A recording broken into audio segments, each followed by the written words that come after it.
O sol castigava o chão rachado do Ceará quando um menino magrelo, de costelas aparentes e olhos extremamente fundos, arrumou suas poucas tralhas para tentar a sorte no labirinto de concreto do Rio de Janeiro. Ele não carregava absolutamente nada nos bolsos furados, apenas o peso esmagador de um destino que já cheirava a suor e pólvora. 15 anos depois, aquele garoto assustado e faminto havia desaparecido por completo, engolido pelas sombras das vielas mais escuras. Em seu lugar, ergueu-se uma entidade implacável, um fantasma que faria a Zona Sul inteira trancar as portas e a cúpula do Estado suar frio, dentro de seus gabinetes blindados. Ele não precisava gritar ou esbravejar para impor o terror absoluto. Bastava que o manto da noite caísse sobre o maior morro da América Latina, para o asfalto inteiro ouvir o canto agudo de um pássaro. E quando esse pássaro cantava na madrugada, a cidade inteira prendia a respiração, pois todos sabiam a regra fundamental. Alguém estava prestes a embarcar numa viagem sem volta.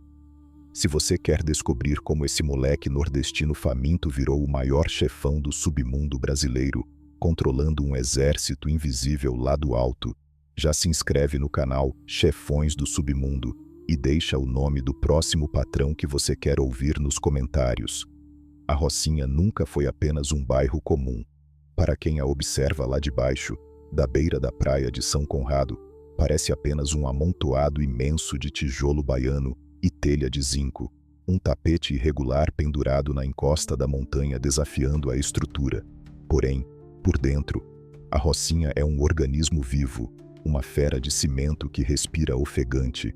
de que mastiga os fracos nos becos sem saída e cospe o que sobra lá na via expressa. Foi exatamente nas entranhas pulsantes desse monstro que Erismar Rodrigues Moreira desembarcou, ainda com a poeira seca do sertão grudada nos pés. O pai já havia evaporado no mundo há muito tempo, escolhendo o caminho covarde de deixar para trás uma família esfacelada e o gosto amargo do abandono absoluto. Para a mãe guerreira, sobrou a rotina humilhante nos tanques de lavar roupa das madames no asfalto. Para o menino Erismar, no entanto, o que sobrou foi o abraço frio da rua. E a rua, meus parceiros, é a escola mais rígida, gelada e eficiente que existe no nosso país.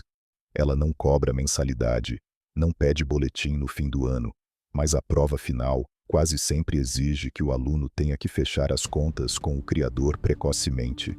Nos becos apertados, e aonde a luz do sol tem dificuldade para encostar no chão úmido e o ar abafado gruda na pele feito cola, os cadernos escolares e os lápis de cor rapidamente perderam a guerra para o fascínio hipnótico do movimento. Aos 14 anos, uma idade em que os meninos de condomínio ganhavam mesadas e videogames novos, Erismar recebia em mãos o seu primeiro rádio comunicador. Ele não entrou para a vida louca pela porta da frente, ostentando de cara um daqueles instrumentos longos e escuros que cospem fogo e rasgam o silêncio. A caminhada na favela não funciona assim, não tem atalho. Ele precisou começar bem de baixo, no degrau mais sujo, perigoso e exaustivo da firma. Ele virou o moleque da contenção, o radar humano da rapaziada, o famoso fogueteiro. A missão diária do garoto era simples na teoria, mas vital para a máquina não parar, vigiar a pista sem piscar os olhos, ficar na atividade máxima no alto da laje, e caso os homens de farda preta e bota pesada inventassem de subir o morro na surdina, ele tinha a obrigação imediata de estourar os rojões rasgando o céu escuro. Era a sinfonia do alerta, o aviso estridente de que o clima ia esquentar e que os gerentes precisavam sumir do mapa para não irem parar atrás das grades, passando as madrugadas em claro e empinando pipa com cerol grosso durante o dia. O moleque foi absorvendo a constituição invisível da bandidagem carioca. O primeiro mandamento, cravado na mente com ferro em brasa, era a lei suprema do morro, a regra de ouro do mudo, surdo e cego. Não veja o que não lhe diz respeito, não ouça o papo de quem não te chamou na roda, e acima de todas as coisas, mantenha o bico trancado a 7 chaves. Quem tem língua solta na favela ganha logo um passaporte expresso para dormir um sono eterno, dentro de um porta-malas em algum matagal distante da zona oeste. Erismar aprendeu rapidamente a refinada arte de ser invisível aos olhos da lei, mas extremamente útil aos olhos da chefia.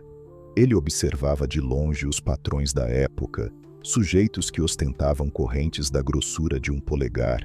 desfilando pelas ruelas de terra, com aqueles guarda-chuvas de chumbo importados descansando no pescoço. Ele assistia, hipnotizado, ao espetáculo noturno da elite do asfalto subindo a ladeira de carro importado, de olhos brilhando intensamente, loucos de ansiedade para consumir a neve mágica, aquele pó do sorriso que deixava a mente levitando até o amanhecer do dia seguinte. A ar da Rocinha na década de 90 cheirava a valão aberto misturado com o aroma de churrasco na brasa e uma tensão elétrica constante. A facção que dava as ordens absolutas ali respirava a cor do sangue. O Comando Vermelho era quem ditava rigorosamente cada nota da melodia. Erismar, um garoto extremamente quieto, analítico e calculista, foi escalando degrau por degrau na rigorosa hierarquia da organização. De simples fogueteiro, ele foi promovido pelos frentes a gerente de ponto, assumindo a responsabilidade absurda de distribuir a mercadoria que trazia alegria artificial para a rapaziada rica da Zona Sul. Ele não apenas entregava os pequenos pacotes plásticos de ilusão, ele começou a ler a mecânica inteira do sistema como um veterano de guerra.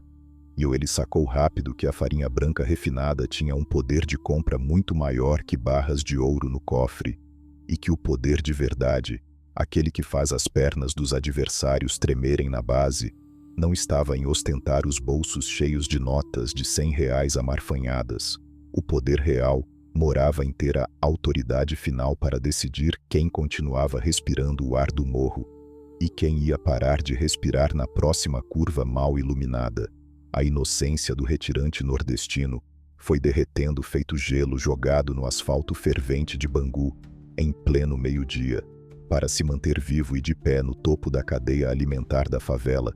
o sujeito não pode alimentar um pingo sequer de pena no coração. A pena é uma bigorna enferrujada que te amarra e te arrasta direto para o fundo do poço.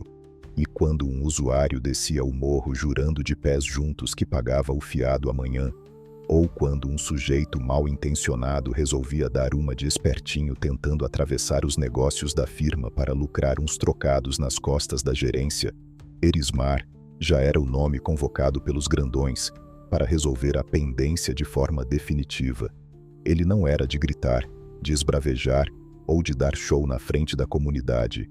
Ele apenas coordenava com os comparsas para que o devedor folgado fosse silenciosamente convidado para uma caminhada no topo da mata fechada,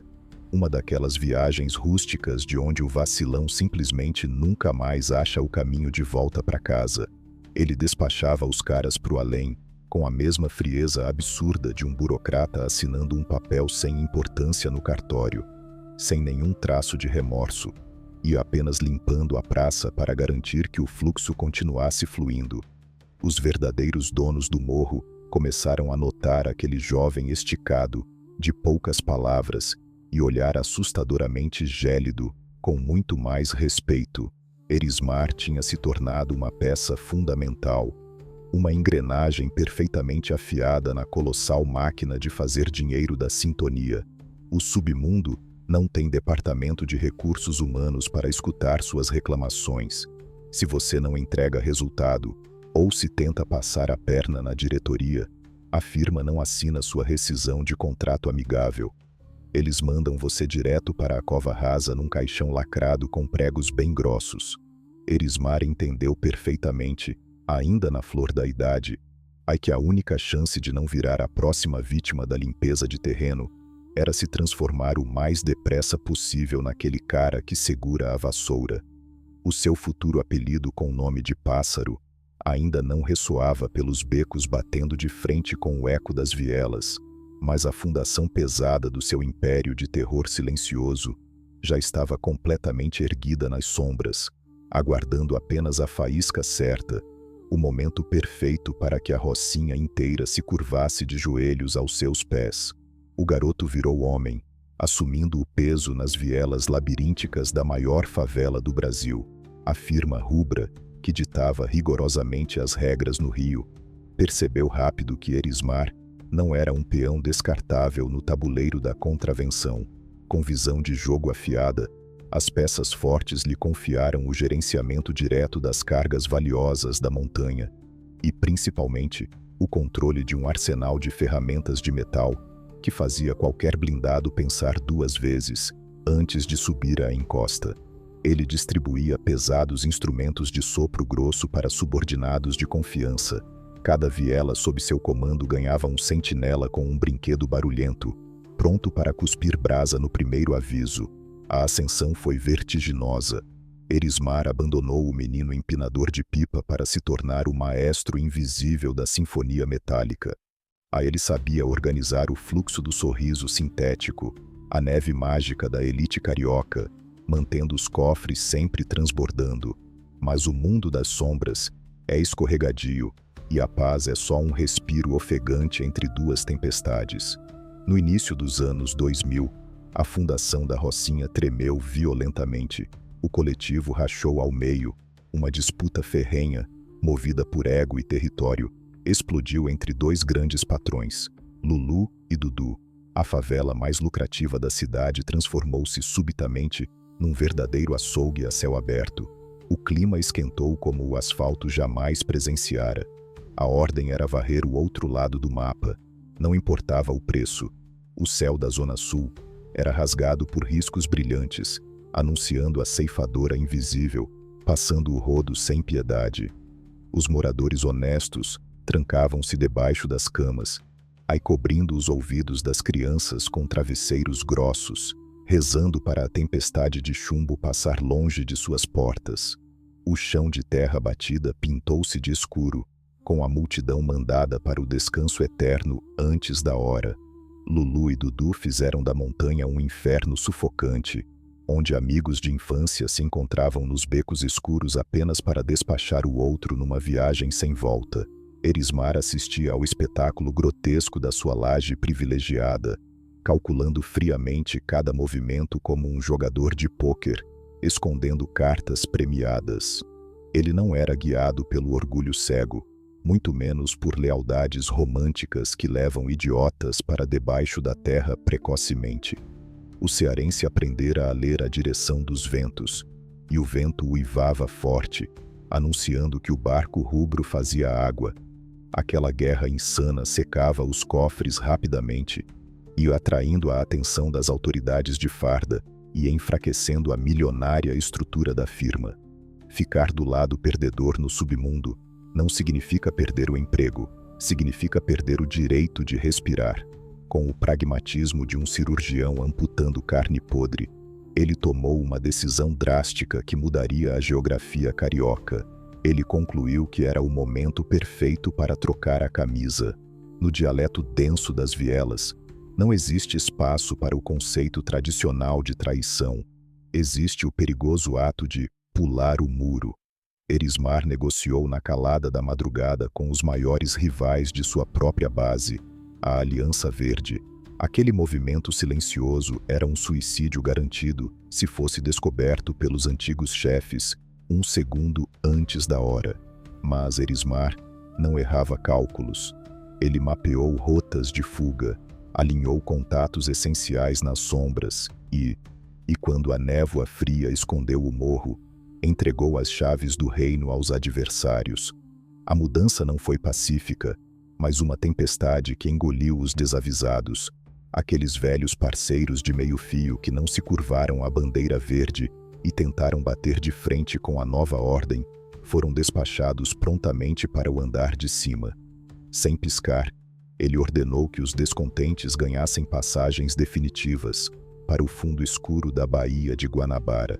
Ele limpou o terreno com uma eficácia brutal. Quem não acompanhou o novo tom da rádio foi gentilmente convidado a vestir o paletó de madeira em tempo recorde. A frieza extrema ao pisar nas parcerias do passado chocou até os veteranos mais calejados do asfalto. Ele agora desfilava pelos mesmos becos que outrora defendia de vermelho, ditando soberano as cartilhas do Grupo Verde, e sem demonstrar uma gota de remorso no rosto magro, reorganizou as fileiras armadas da comunidade. Lideranças antigas que caíram pelo caminho viraram outdoors sangrentos na memória da favela. Contrariar o jovem que lia os ventos significava carimbar a própria carta de despedida da terra. O respeito antes conquistado pela extrema eficiência financeira agora se mesclava perfeitamente com um terror psicológico e denso. Os moradores observavam as novas cores dominarem as caixas d'água, enquanto a figura inabalável de Erismar consolidava-se como o intocável arquiteto da nova era da montanha.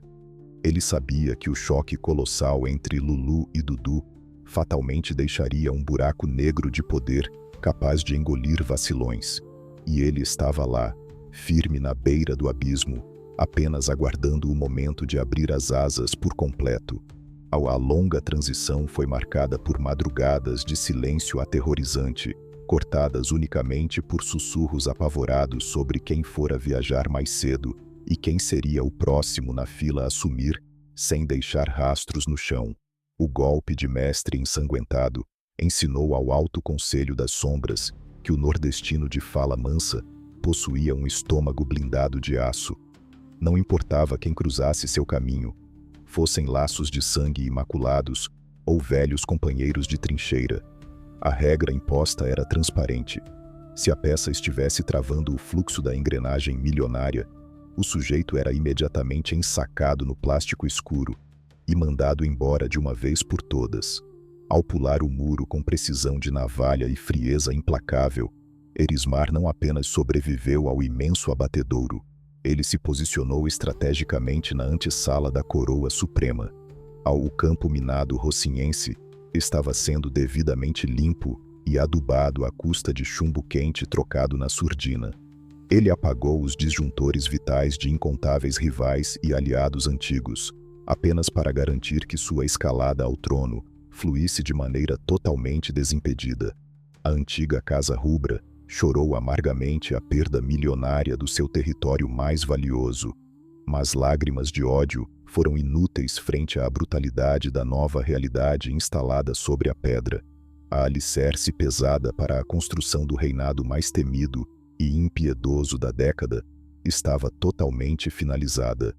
Foi uma edificação silenciosa, cimentada com a lealdade farta de maços de notas altas e pelo silêncio sepulcral daqueles que aprenderam a lição derradeira. No xadrez macabro pelo controle da Rocinha, corações moles não têm vez. Aí há espaço somente para o estalo seco dos predadores que continuam em pé e para o destino angustiante dos fracos, que são convidados compulsórios a dormir para sempre no esquecimento gelado das sombras. Abril de 2004.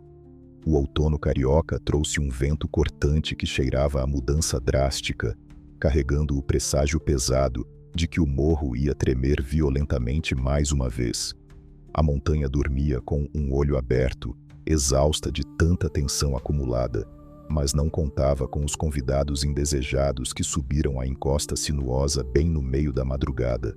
Os homens de preto, vestindo fardas pesadas e ostentando a faca cravada na caveira reluzente no peito, com o sangue fervendo nas veias e a adrenalina no topo, não pediram licença aos sentinelas na portaria de pedra. Eles subiram rasgando o labirinto de cimento armado, distribuindo cartões de visita banhados em chumbo quente e esquentando absurdamente o clima em cada canto escuro da comunidade.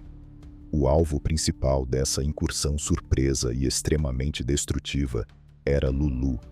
o antigo dono incontestável do trono, o cara cego pelo poder que acreditava piamente que a coroa invisível estava soldada na sua cabeça para sempre. Mas o asfalto é cruel e não perdoa ilusões românticas. O reinado da bandidagem dura apenas até o aço do adversário falar muito mais grosso.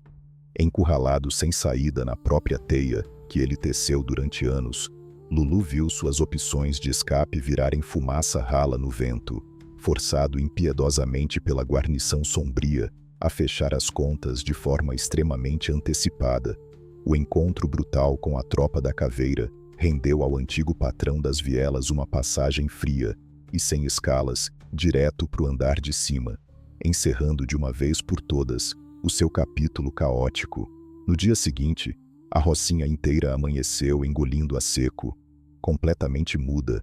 e contemplando a cadeira estofada do escritório central agora 100% livre para o próximo jogador da rodada. No submundo carioca, onde a lealdade tem prazo de validade curto, uma cadeira vazia na gerência máxima atrai muito mais abutres vorazes do que carniça fresca largada no deserto escaldante. Contudo, Erismar nunca foi um abutre comum ciscando farelos no meio-fio. Ele sempre operou como a ave predatória letal que aguardava pacientemente no ponto cego do radar das autoridades e dos rivais. Enquanto a comunidade gigante tremia de medo nas cozinhas miúdas, sussurrando especulações perigosas sobre quem herdaria a logística milionária que distribuía a invejada neve mágica, o nordestino calculista já estava com todas as peças do seu tabuleiro milimetricamente cravadas no lugar certo, e as totalmente protegido pela neblina matinal, e agora segurando firme a bandeira de cor verde da poderosa facção aliada, o grande estrategista do crime deu o cheque-mate derradeiro, emergindo das sombras densas de maneira avassaladora e absoluta. Em um ambiente movido pela pólvora, não existiu qualquer brecha ou espaço para eleição amigável, tampouco debate acalorado no galpão da Associação de Moradores. A tensa transição de comando foi impiedosamente chancelada na base do terror psicológico, de muita intimidação silenciosa e da exibição colossal de força bruta nas barricadas principais. O recado varreu a longa ladeira como uma ventania espessa e impossível de frear. A mina de ouro inesgotável da Zona Sul agora pertencia integralmente a ele. A absolutamente qualquer subordinado rebelde ou morador falador que tentasse desafiar o novo e absoluto Conselho de Administração ganharia instantaneamente um ingresso expresso e carimbado para viajar de uma vez só, com lugar reservado VIP para descansar permanentemente no fundo gelado das valas anônimas cavadas na mata mais densa do morro, segurando com unhas e dentes a cobiçada chave mestra das finanças volumosas e detendo a gerência absoluta de todo o produto químico refinado que leva sorrisos artificiais aos lábios dos bacanas endinheirados. Erismar logo concluiu que o seu nome pacato de batismo já não possuía a densidade necessária para intimidar o avanço da concorrência invejosa. Aquele sujeito extremamente frio e calculista, capaz de limpar a praça dos inimigos com uma eficiência invejável e sem vacilar 1 milímetro sequer, e a carecia com urgência de um selo de pavor, uma marca inesquecível que gelasse profundamente a espinha de qualquer desafeto, antes mesmo do inevitável confronto visual. Foi exata e precisamente nesse cenário inóspito que se cimentou a pedra fundamental do mito do bem-te-vi. O apelido curto e aparentemente brando, emprestado de um pássaro qualquer que habita as florestas tropicais, transformou-se muito rápido no alerta sonoro mais temido e respeitado que a zona litorânea do Rio de Janeiro já pôde registrar. Sempre que os moleques rápidos da contenção berravam no rádio amador que o bem-te-vi em pessoa sobrevoava as lajes da área, o fluxo intenso de clientes nas bocas parava congelado. A favela gigantesca trancava a respiração nos pulmões, e os olhares dos curiosos fugiam covardemente para examinar os buracos no chão de terra. O temido chamado de metal agudo disparado por essa ave não festejava o caloroso amanhecer. Ele apenas avisava, com brutal precisão cirúrgica, que as luzes do mundo seriam completamente apagadas de forma prematura para o próximo coitado anotado na lista negra. A silhueta magra e intimidadora do grande patrão esmeraldino passou a patrulhar as lajes cariocas sem pressa alguma de acabar o dia, muito bem escoltada diuturnamente por uma gigantesca linha de frente armada que ostentava disciplina rústica invejável, lembrando muito mais uma tropa tática militar invasora do que um ajuntamento desorganizado de favelados usando bermudão de tactel e correntes falsas. O medo puro, denso e constante, agora possuía um nome alado, com a pesada coroa perfeitamente ajustada na cabeça e ciente de que estava no topo da cadeia alimentar urbana. A estrutura logística e tática do morro sofreu um upgrade tecnológico estarrecedor sob o seu estrito comando. A frenética linha de produção ininterrupta do pó mágico, aquele que prometia apagar temporariamente os pesadelos diários da elite de Ipanema e Leblon, rodava de forma furiosa e impecável por 24 horas inteiras por dia. Rios caudalosos de papel moeda colorido jorravam diariamente para dentro dos cofres clandestinos, comprando favores luxuosos, silêncios oficiais devidamente blindados e propinas que garantiam lealdades inquestionáveis, até mesmo da parte daqueles que juraram perante a bandeira nacional manter a ordem e a lei nas ruas da cidade, agindo como um verdadeiro empresário do mal. E o novo patrão verde reinvestiu fatias imensas dessa fortuna ilícita pesadamente na própria blindagem militar do seu vasto território cravado no maciço rochoso. A Rocinha virou, da noite para o dia, um verdadeiro bunker hostil, camuflado nas alturas. Os apresentadores dos telejornais espetaculosos da televisão aberta e a alta sociedade encurralada pelo pânico logo trataram de batizar informalmente a gigantesca área onde o chefe supremo despachava suas sentenças de caverna do Bin Laden.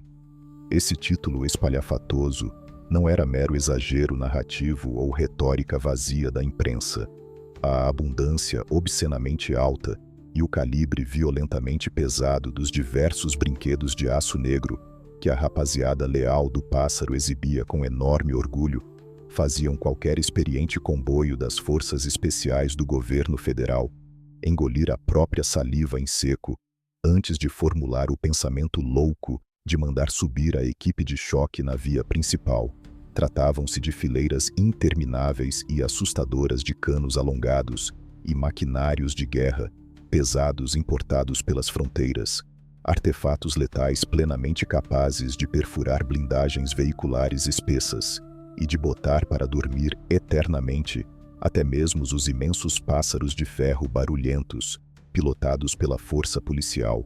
caso algum deles ousesse cruzar de modo imprudente o sagrado espaço aéreo da comunidade. Aí a geografia naturalmente acidentada do lugar foi cirurgicamente transformada num gigantesco e assombroso porco-espinho metálico pontiagudo, humanamente impossível de ser tocado, sem resultar num banho de desespero e rendição, para ornamentar com requinte o dantesco espetáculo megalomaníaco, no qual a sua existência ilícita inevitavelmente havia se transformado. A letal ave de rapina decidiu no auge de sua sanidade questionável que necessitava, para fins de pompa, de um símbolo físico chocante, um artefato inegavelmente palpável para chancelar a sua divindade bandida totalmente intocável diante dos olhares dos meros mortais que rastejavam pelo chão do morro, enquanto os enfadonhos monarcas descritos em livros de história antigos exibiam pesados cetros encravados de esmeraldas e coroas delicadas de rubis. Ao insaciável e temido novo rei do asfalto irregular, escolheu carregar consigo algo absurdamente mais letal, ameaçador e espalhafatoso para ditar a sua lei pessoal. Sem poupar recursos acumulados na escuridão, ele enviou de forma discreta para os cuidados de um cobiçado ourives do submundo uma encomenda singular e macabra. Mandou banhar meticulosamente em ouro puro, 19 quilates, uma grande ferramenta russa de sopro longo, exatamente daquelas que cospem chamas grossas repetidamente e destroem muros sólidos de concreto denso, num mero e ligeiro piscar de olhos assustados. Aquele longo cano reluzente e valioso virou subitamente a sua assinatura ambulante mais perigosa, ofuscando e irritando a vista da rapaziada humilde sob a luz amarela e precária das vielas superlotadas. E desfilar calmamente carregando aquele pesado maquinário precioso, apoiado no ombro direito, não era considerado apenas o auge da ostentação desenfreada e irresponsável do crime na região. A joia letal servia como um recado visual silencioso que humilhava repetidamente a miséria estatal e esmagava o ego dos coronéis do batalhão. O brilho excessivo daquela ferramenta valiosa refletia diretamente o assombroso poderio financeiro, sem nenhum tipo de limite do grupo criminoso da Bandeira Verde, escancarando sem nenhum pudor que ali em cima, dezenas de metros acima do asfalto quente da Avenida Costeira, os códigos penais assinados pelos engravatados burocratas da longínqua capital valiam 1000 vezes menos do que embalagem rasgada de bala de hortelã. A imponente estrutura cravejada a ouro repousava perigosamente mansa no colo daquele que, amunido apenas de um levíssimo e discreto aceno de cabeça para o lado esquerdo, decidia e escolhia pontualmente quais seriam os próximos azarados premiados para embarcar à força no pacote expresso, enviado para o além, numa viagem agendada com pressa e sem admitir qualquer minúscula chance de devolução amigável ou recurso judicial favorável aos prantos desesperados da família, mantendo habilidosamente todo esse engenhoso sistema milionário muito bem lubrificado e operando a sangue absolutamente frio. O patrão coroado instaurou uma política administrativa infinitamente mais impiedosa do que seus antecessores. Definitivamente não existia tolerância para a conversa fiada de funcionário malandro da boca que ousasse desviar qualquer trocado da margem de lucros,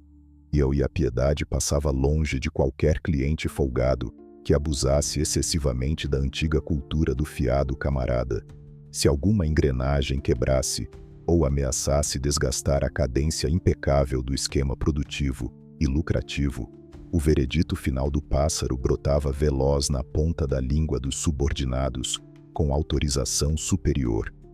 O executor encarregado da limpeza física final aparecia sempre de surpresa no meio da rua, entregava sem aviso prévio a pesada bagagem de ida para o braço do vacilão de plantão e mandava o pobre sujeito covarde direto para o saco de forma sumária e irrevogável, perante o olhar estarrecido dos vizinhos das redondezas. A praça de negócios do morro era varrida de forma constante e agressiva, sempre com a mesmíssima indiferença fria de um faxineiro que joga lixo velho e fedorento diretamente na boca escancarada do cesto, e ao garantir a agilidade macabra em fechar para sempre os pesados caixões de mogno da concorrência invejosa e apagar precocemente o pavio de qualquer provável traidor travestido de fiel aliado, a entidade chamada Bem-TV assegurou, de uma vez por todas, o gigantesco e amedrontador domínio total sobre cada metro quadrado daquela montanha colossal, erguida pelas mãos de pedreiros esquecidos. A cidade dentro da cidade, chamada Rocinha, passou a girar unicamente no ritmo errático e sombrio do seu próprio batimento cardíaco desregulado, diuturnamente embalada por pilhas imensamente altas de dinheiro vivo, embolorado, e pela promessa incontestável da garantia do sono infinito a quem ousasse atrapalhar o lucro. O palco grandioso da barbárie moderna estava completa e finalmente montado, perfeitamente iluminado pela lua e densamente blindado contra a lei dos homens de bem, com os cofres transbordando até a tampa de tanto dinheiro acumulado e o controle absoluto do imenso império cravado debaixo das unhas. A Rocinha deixou de ser apenas uma trincheira irregular de concreto armado para virar o playground particular e exclusivo do novo rei coroado. O menino retirante que antes dormia com a barriga roncando de fome no interior do Ceará, agora andava com o peito estufado, exigindo ser chamado pelos subordinados exclusivamente de "o patrão". Ele descobriu rápido na prática diária que o poder máximo não se resume meramente a distribuir pesadas ferramentas de aço para os soldados de confiança ou mandar fechar o caixão dos adversários com pregos invisíveis. O poder de verdade, aquele que cega o homem, é conseguir fazer a cidade inteira dançar embriagada no ritmo descontrolado da sua própria música, literalmente. E a música eletrônica que embalava o topo da montanha era estrondosa e ensurdecedora. Quando o sol sumia no horizonte rasgando a linha do mar azul em São Conrado, o cenário local mudava brutalmente. As vielas estreitas e cheirando a valão aberto davam lugar a um espetáculo delirante de luzes estroboscópicas velozes e monumentais paredões de som que faziam as pequenas janelas de alumínio dos barracos tremerem na base de tanto grave. Eram os famosíssimos bailes de comunidade, as festas megalomaníacas bancadas e financiadas integralmente pelo bolso fundo do pássaro de cor verde, eventos desenhados sob medida apenas para celebrar o auge absurdo da sua própria invencibilidade. Nesses espetáculos noturnos, o abismo social que separava o asfalto rico da favela esquecida desaparecia por completo, ao completamente derretido pelo suor do calor humano e pelo fluxo constante daquele destilado gringo importado que rolava solto e de graça do anoitecer ao amanhecer do dia. O morro de terra batida virava uma verdadeira festa do além,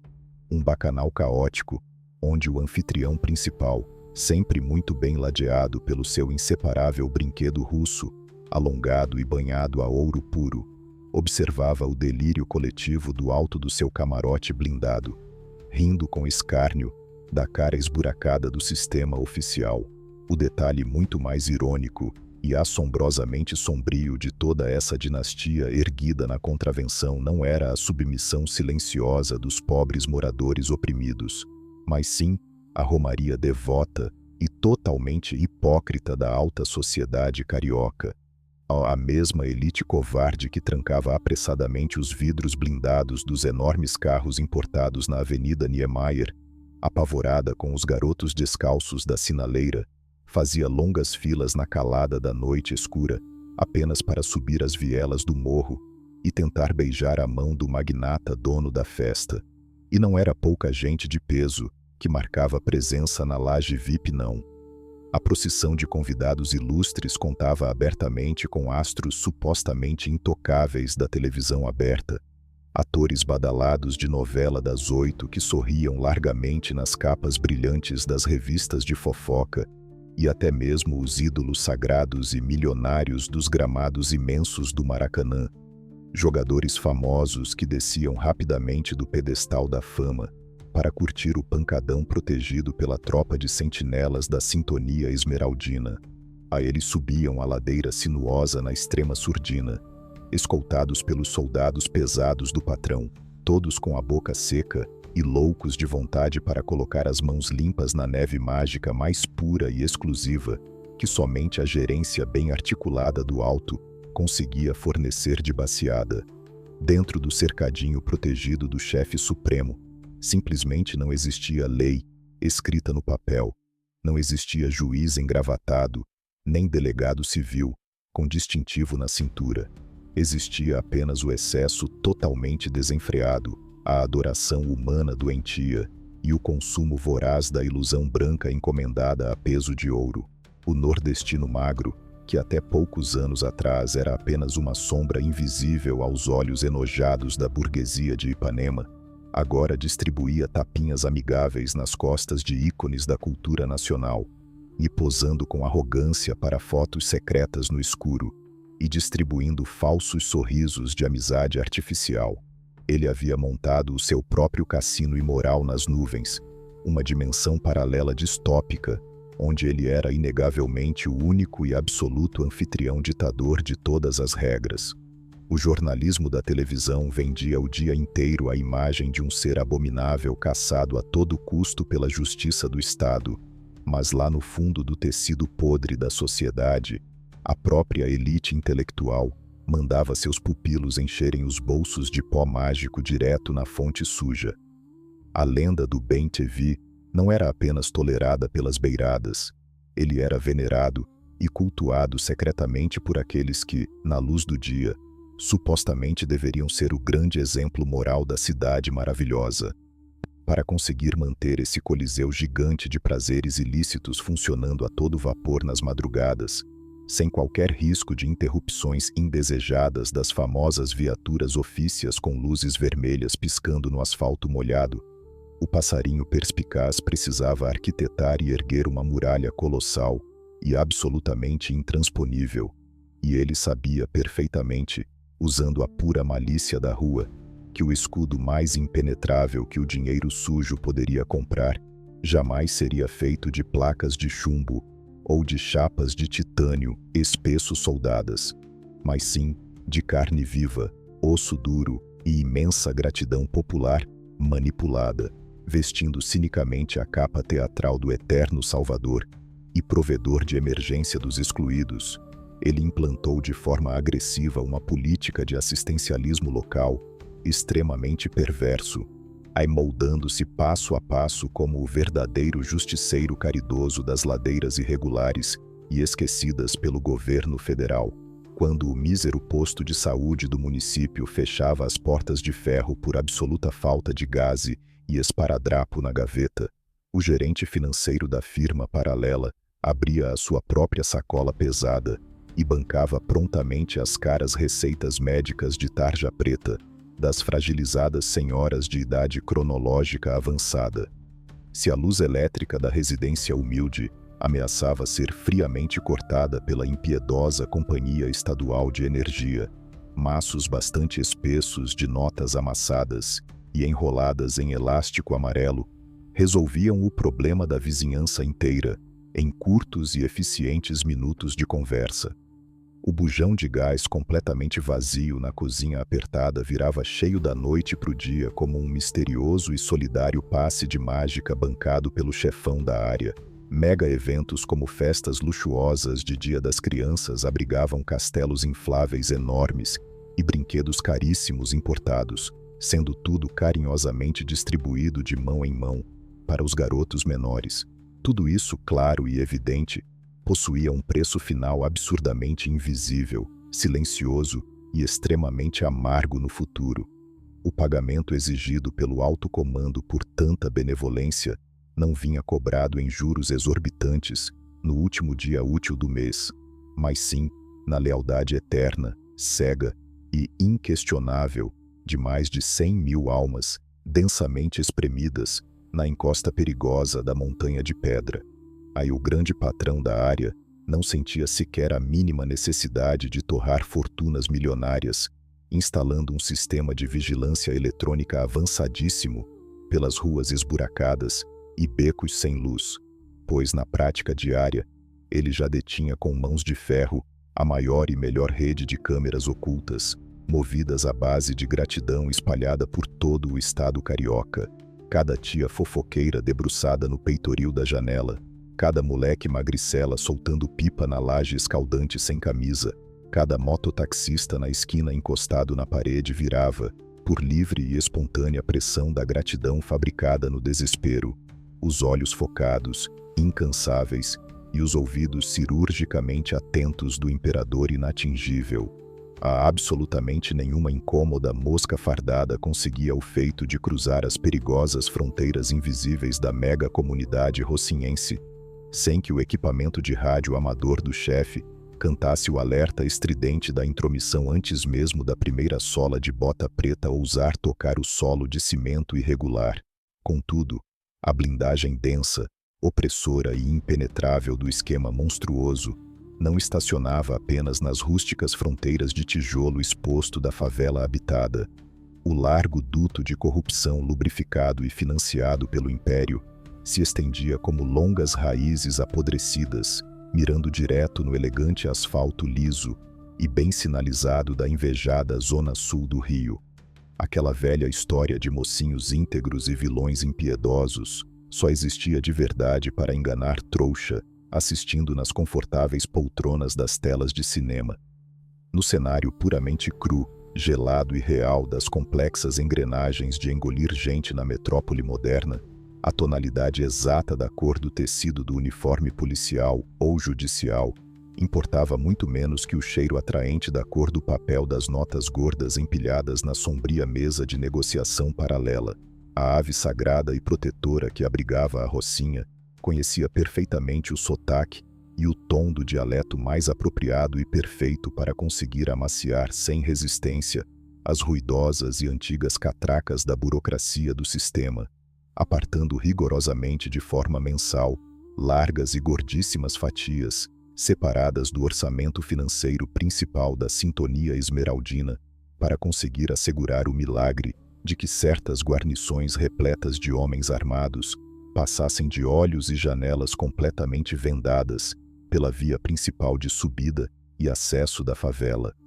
adquirindo sem dificuldade nenhuma a miopia temporária gravíssima de inúmeros comandantes de patente recheada de estrelas no peito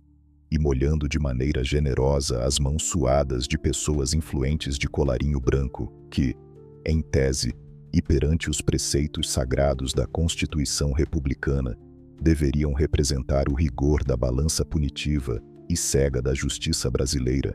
ele estabeleceu nas sombras da noite um obscuro e macabro pacto velado de convivência que rendia níveis de lucros simplesmente exorbitantes para os dois cantos envolvidos no trato podre,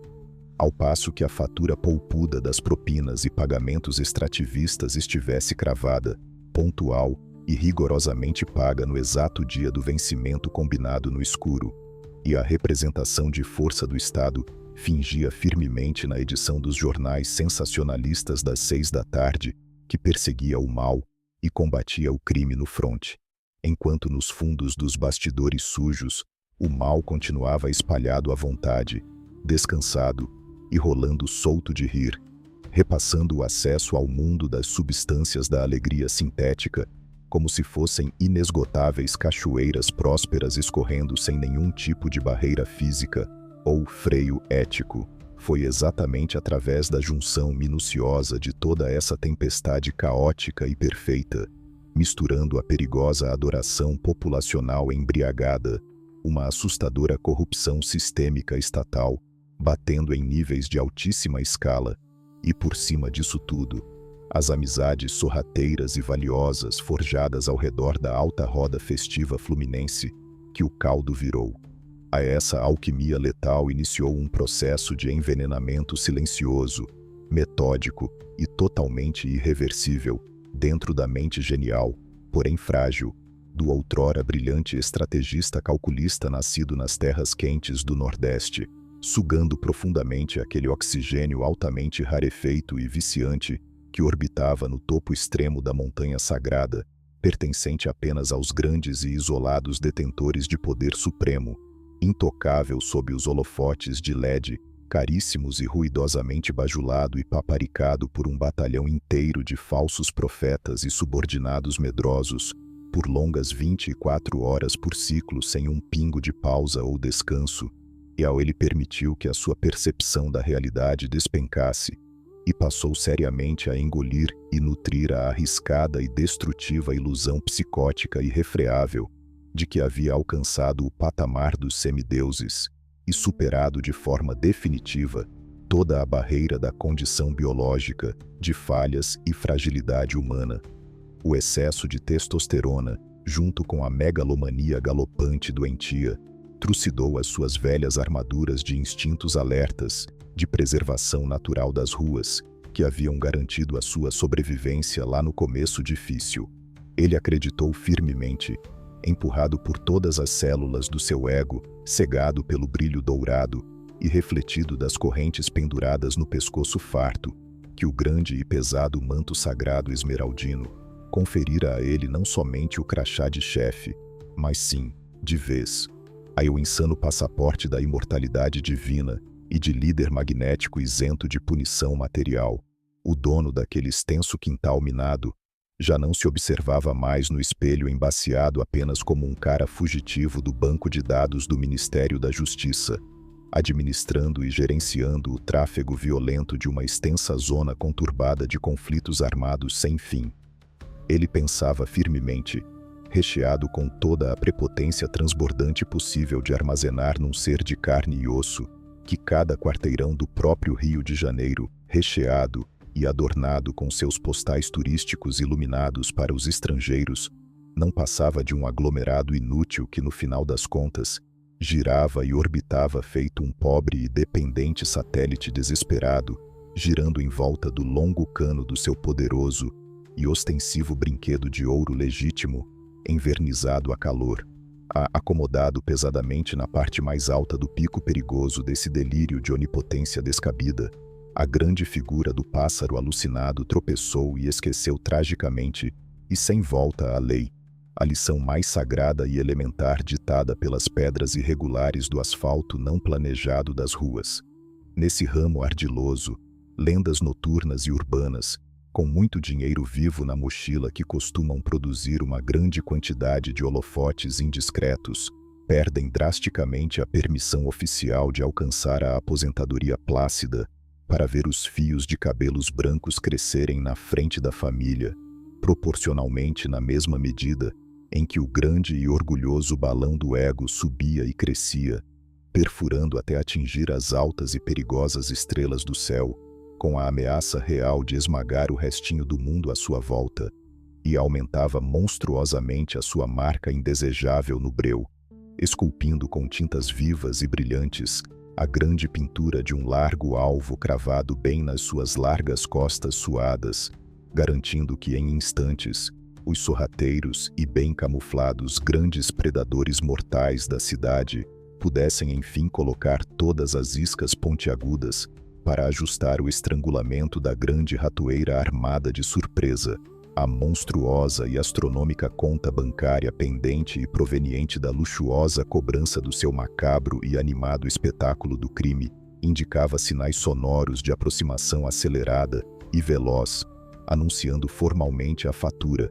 já que todo o sombrio tabuleiro paralelo já escalava secretamente na encolha e de maneira tática a assombrosa lista de carrascos convidados que brevemente trariam a incumbência macabra e vital e inadiável de fechar definitivamente os alto-falantes do palco e derreter todas as luzes do seu mundo festivo, se do lado de fora das pesadas barricadas erguidas na entrada da comunidade, brilhando sob os refletores espalhafatosos das festas luxuosas e intermináveis na laje,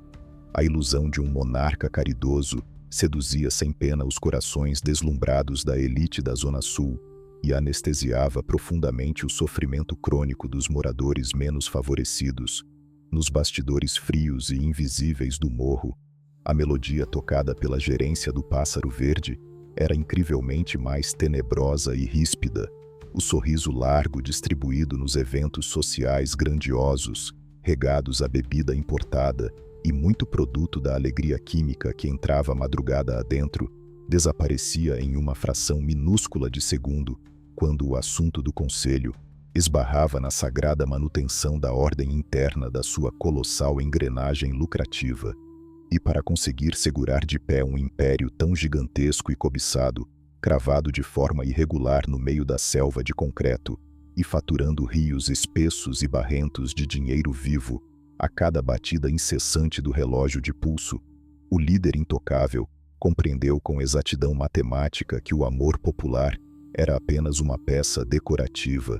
um vaso frágil na estante de casa, a verdadeira argamassa rústica que mantinha os tijolos vermelhos da firma tão firmemente colados, anulando precocemente qualquer risco mínimo de rachadura fatal na estrutura das finanças, era o terror purinho, exalado e destilado na sua forma mais cruel, absoluta e opressora, no silencioso e implacável tribunal particular da montanha, estabelecido sempre no ponto mais cego da encosta rochosa. Aí os códigos de conduta não precisavam jamais ser impressos em cartilhas brilhantes ou ensinados de forma professoral.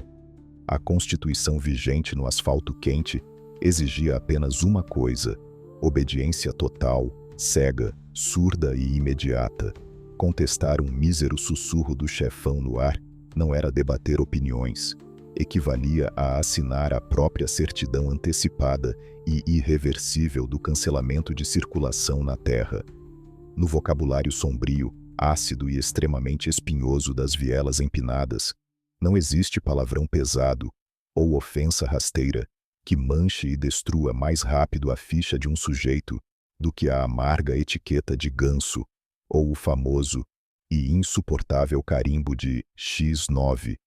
Aquele indivíduo que resolve flertar com o perigo, que estica o braço, e atende ao telefone escondido no quarto para sussurrar as coordenadas exatas do estoque da rapaziada da gerência, direto para os ouvidos atentos dos homens vestidos de farda oficial do sistema. Comete disparado o mais imperdoável e catastrófico de todos os tropeços possíveis no dicionário paralelo. A traição nojenta, a lei de ouro do silêncio, é considerada a infração máxima e derradeira, a grossa linha vermelha que, uma vez cruzada por conta de ganância ou desespero, desintegra sumariamente qualquer esperança fisiológica de observar o sol amanhecer no dia seguinte.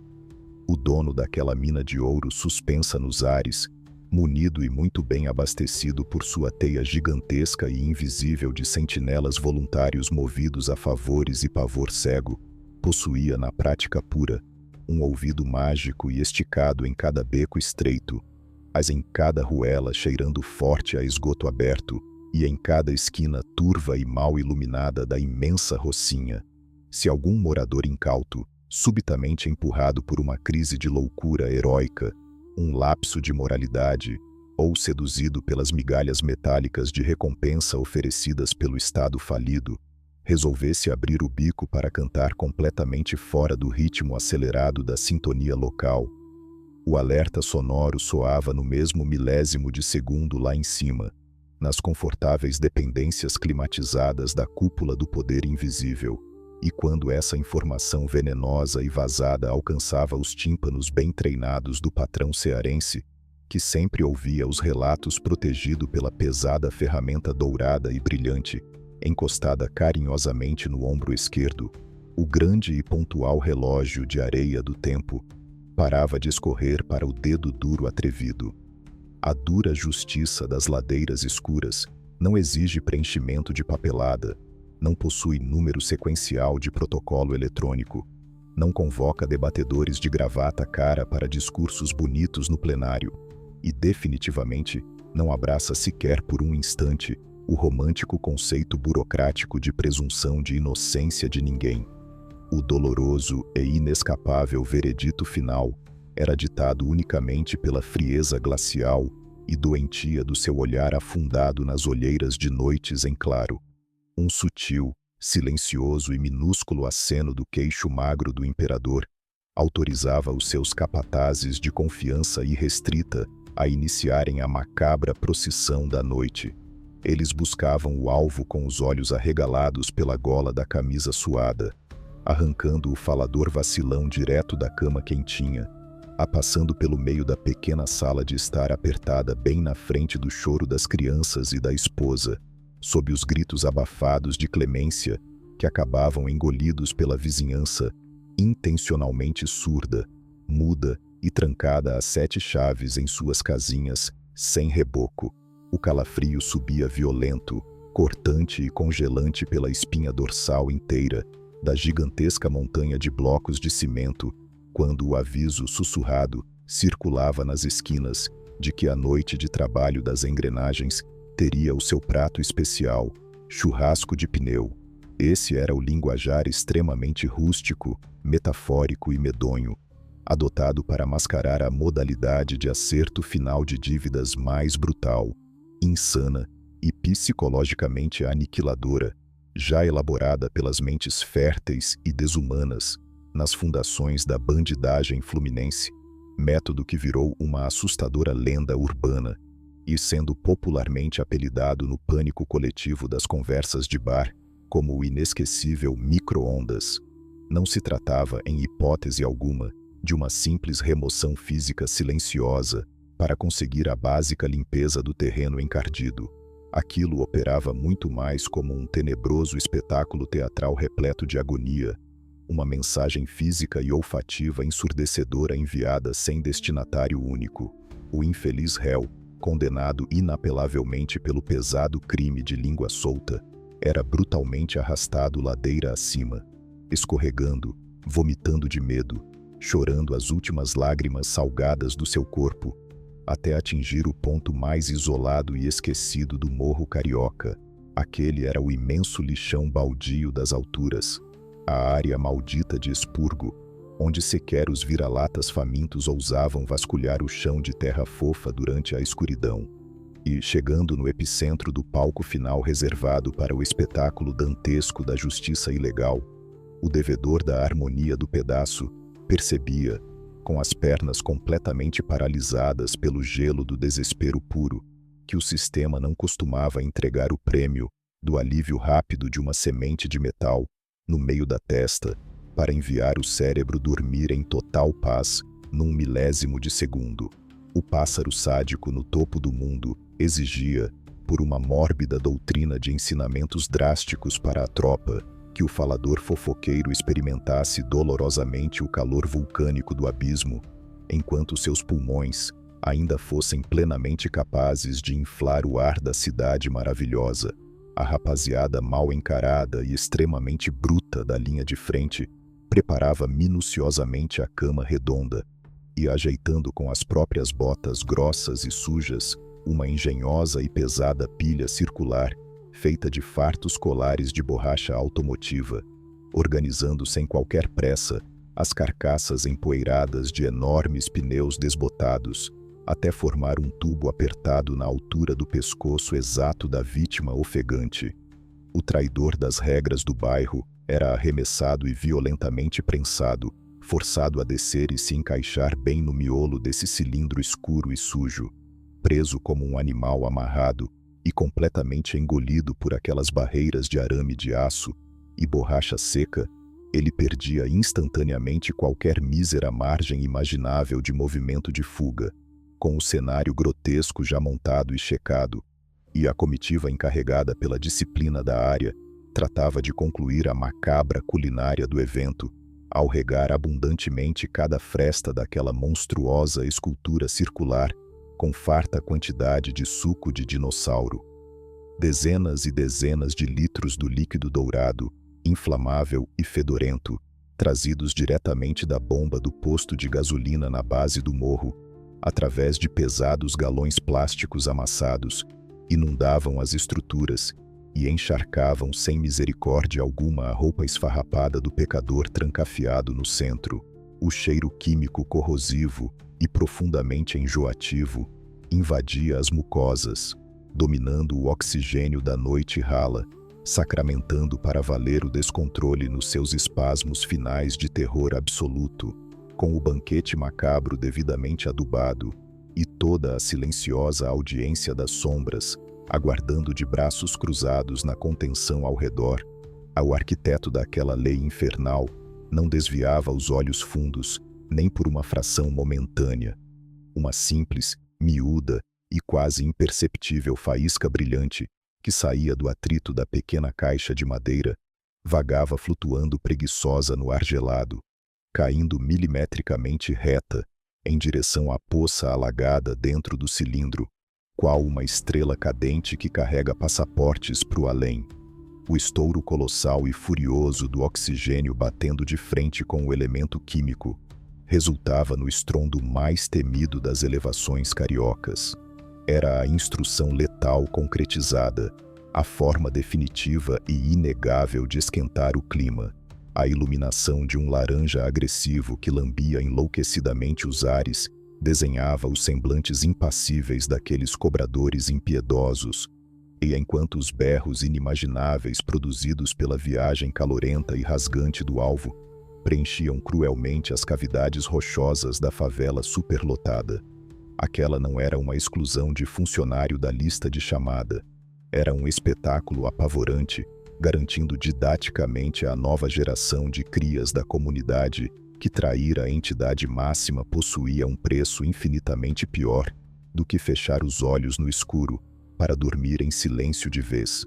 Durante os infindáveis e apreensivos dias que inevitavelmente sucediam o fechamento de contas dessa categoria peculiar e extravagante, o topo corporativo da firma paralela sequer precisava distribuir qualquer tipo de ameaça velada pelos becos para relembrar aos milhares de moradores estagnados quem era de fato a única voz que importava no lugar. O trabalho intenso da propaganda do puro terror agora pertencia à natureza e às leis da física. O vento do litoral ganhava a terrível responsabilidade de esfregar o recado bruto e definitivo nos lares, sem exceção. à medida que uma pesada, espessa e assombrosa cortina fumaça totalmente preta varava o céu incrivelmente azul da geografia do Rio de Janeiro, subindo em colunas constantes e devagar. O fumo pintava as nuvens com o odor denso, azedo e sufocante da mistura enjoativa de borracha completamente derretida com carbono exposto. Aquela poluição tétrica e singular viajava quilômetros ladeira abaixo, alcançando as varandas floridas na praia, esmagando e rasgando impiedosamente a paz frágil do asfalto, enviando aos narizes da sociedade polida o memorando nauseante de que a lenda implacável, a inatingível e paranoica no alto da coroa, tinha apressado a fatura de mais um passaporte permanente e mandado a bagagem do X9 da rodada de forma expressa para os quintos dos infernos, a cada nova e atrevida chaminé de cinzas escuras brotando descaradamente de dentro do coração da Rocinha, e a cada espetáculo impune em que o monarca ditava a regra transformando humanos na sua churrasqueira macabra ao ar livre. A paciência fina, já super esgotada e trincada dos homens nos palácios da segurança pública ruiu completamente no chão, com um estrépito estrondoso. O garoto invisível que subiu do sertão não era mais só o principal aborrecimento nas noites insones de investigações intermináveis e papeladas estéreis arquivadas. Ele havia rasgado o véu da prudência marginal com unhas douradas e envenenadas, a desenhando nas próprias costas milionárias e cobertas de luxúria um gigantesco holofote alvo impossível de ser ignorado pela máquina mais opressora e armada das forças federais e estaduais do poder legítimo constituído no Brasil. A caçada incansável, definitiva e de dimensão gigantesca pelas penas valiosas daquela ave que ousou voar perto demais do sol causticante do Estado oficial, acabara de deixar o mundo das fofocas soltas para entrar acelerada e furiosamente num abatedouro irreversível de onde nenhum lado sairia com os bolsos secos e sem dor, no final das contas. A audácia excessiva e barulhenta sempre cobra uma fatura pesadíssima no submundo, e o espetáculo grotesco das chaminés de fumaça preta rasgando o céu da Zona Sul foi a gota d'água que fez o copo da paciência estatal transbordar de vez, quando a neblina tóxica e espessa do churrasco de pneu invadiu as varandas gourmet do Leblon e as lentes das câmeras dos jornalistas registraram o patrão da Rocinha desfilando calmamente com a sua imensa ferramenta russa banhada a ouro. O orgulho dos burocratas engravatados instalados nos confortáveis palácios do governo despencou para o subsolo. O deboche escancarado contra as autoridades oficiais já havia cruzado a linha do aceitável, transformando o chefe esmeraldino em um calo latejante,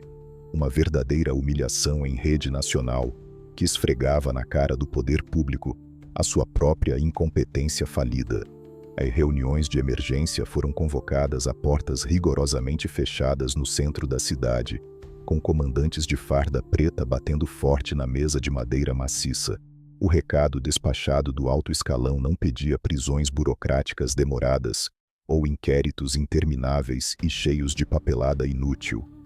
A ordem clara, ríspida e inquestionável ecoou nos corredores frios da segurança pública. Era necessário, custe o que custar na conta final, desligar os microfones da montanha e calar para sempre o canto daquele pássaro atrevido. A caçada ao homem mais procurado do Rio de Janeiro ganhou contornos definitivos de uma verdadeira obsessão vingativa e mortal. A tática burra e antiga de mandar dezenas de viaturas barulhentas com luzes piscantes subirem a ladeira principal da favela em plena luz do dia, ao apenas para trocar chumbo quente com a rapaziada da contenção e voltar para a delegacia de mãos vazias e para-brisas furados, foi sumariamente rasgada e jogada na lixeira. As forças de inteligência do Estado entenderam perfeitamente que,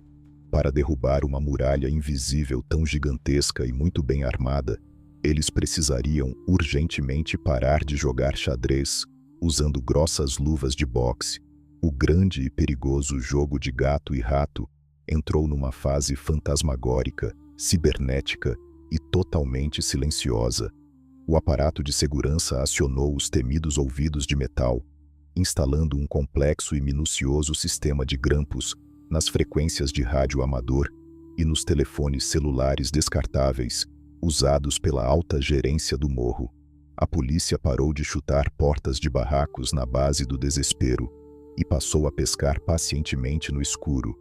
mapeando cada passo, cada respiração ofegante e cada mudança repentina de rota da extensa comitiva do rei coroado. Cada sussurro vazado nas ondas curtas da madrugada virava uma valiosa peça de quebra-cabeça na imensa teia de aranha invisível, que começava a ser meticulosamente tecida ao redor do maciço rochoso superpovoado. Eles sabiam de trás para frente que o imenso muro humano da gratidão forçada que protegia a coroa lá no alto era robusto demais para ser quebrado por fora.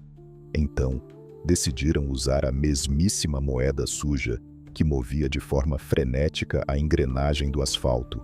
a traição muito bem remunerada na surdina. Se a lealdade na bandidagem é um produto caro que se aluga por temporada, o Estado resolveu cobrir agressivamente a oferta do patrão.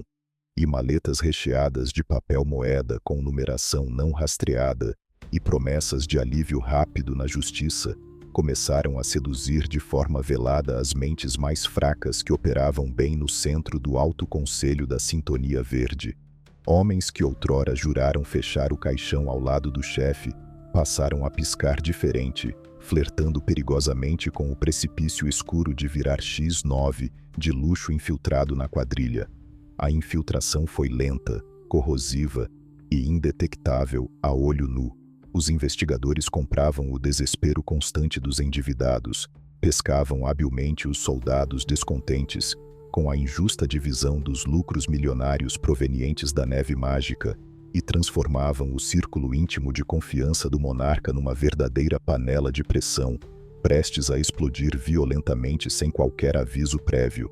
A paranoia extrema, aquele veneno amargo e incolor que sempre visita de madrugada as noites insones dos que seguram a caneta do poder absoluto no submundo, começou a devorar impiedosamente a mente genial e doentia do cearense magro.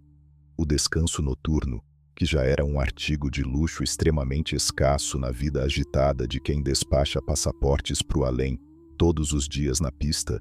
evaporou por completo. A alta e constante ingestão do cobiçado pó mágico, diretamente somada ao estresse alucinante de saber que a sua cabeça estava estampada a prêmio no topo do ranking das autoridades vingativas, transformou a genialidade fria do grande arquiteto da facção numa psicose incontrolável e violenta.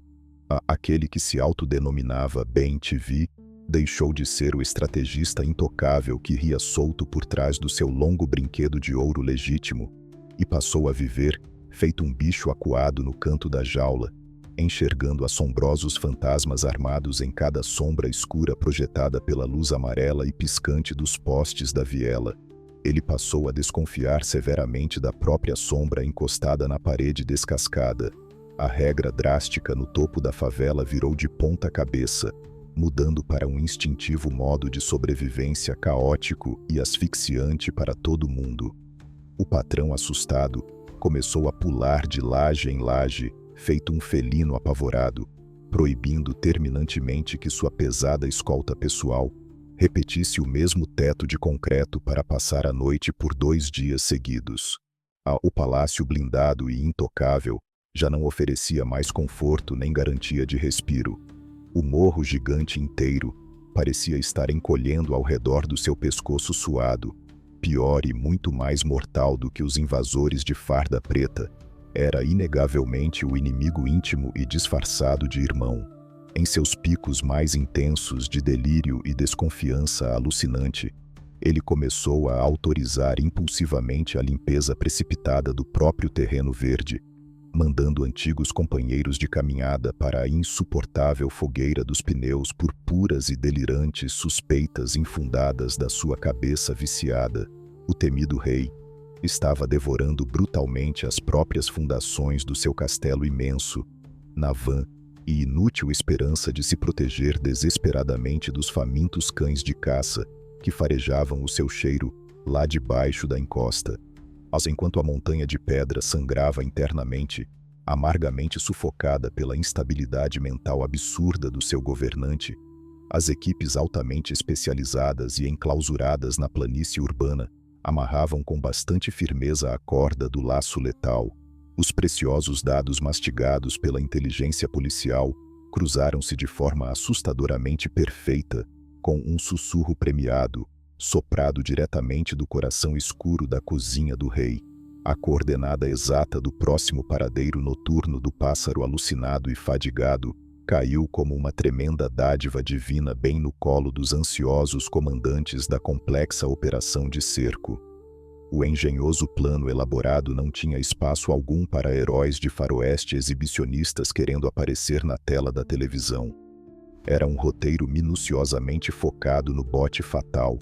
e frio e invisível da serpente traiçoeira camuflada no mato escuro. Batizada com profundo e rigoroso simbolismo de Operação Troia, a investida ignorava por completo as gigantescas barricadas de concreto armado e aço que barravam rudemente a entrada na porta da frente da Rocinha. A ordem tática suprema e irrevogável era infiltrar de fininho um esquadrão miúdo e letal de fantasmas vestidos inteiramente de negro,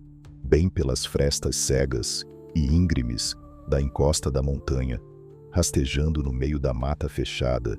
escondendo o fôlego gelado embaixo das grandes folhagens molhadas de sereno, enquanto o grande alvo caçado ainda respirava a ilusão da sua segurança impenetrável. O moderno cavalo de madeira carregado até o topo de experientes carrascos precisava brotar pontualmente do chão úmido e traiçoeiro, há muito antes da rotineira cantoria do galo matinal conseguir anunciar a inevitável claridade da manhã. A tensão acumulada na base asfaltada e bem sinalizada da cidade grande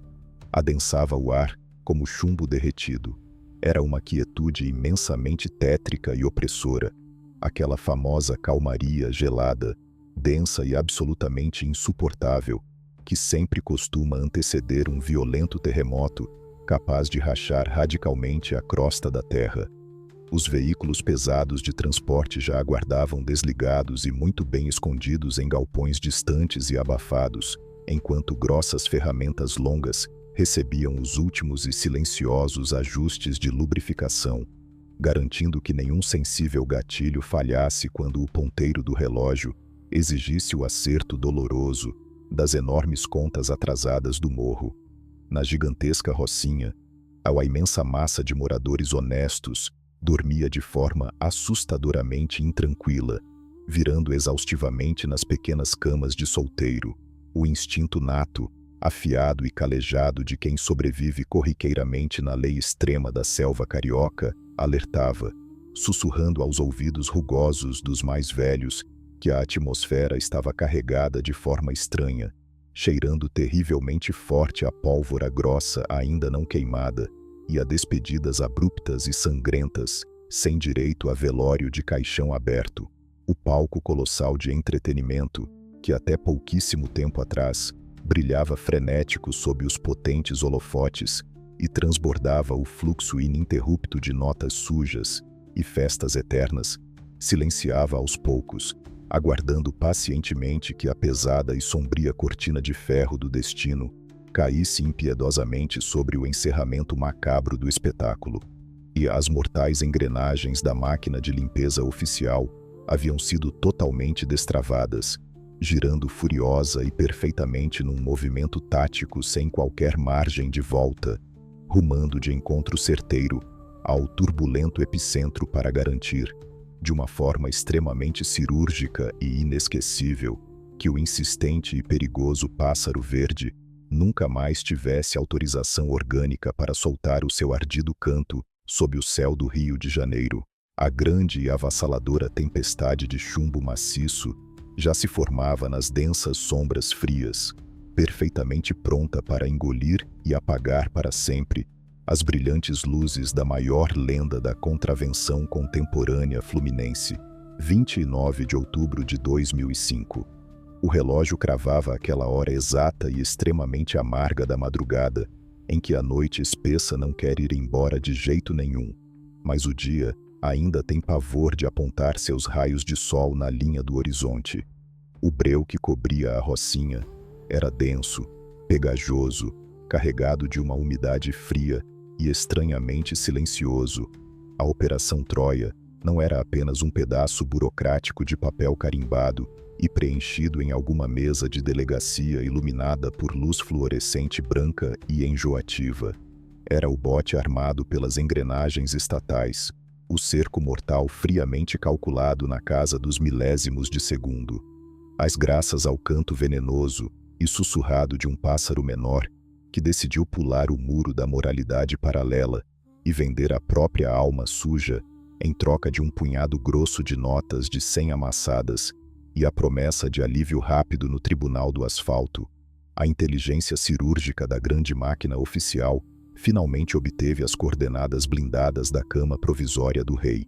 Os homens vestidos de preto fosco, os verdadeiros fantasmas sem rosto, com o batimento cardíaco congelado e a respiração totalmente controlada pelo treinamento letal,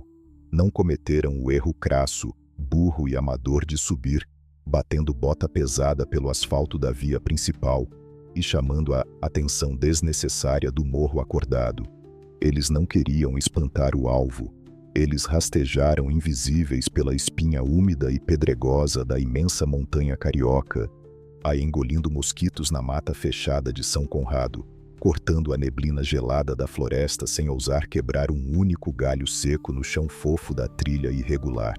Eram os autênticos ceifadores noturnos, dezenas de sombras silenciosas, marchando com a única e inadiável missão de esfriar completamente o sangue que andava fervendo de maneira abusiva no topo da comunidade rebelde.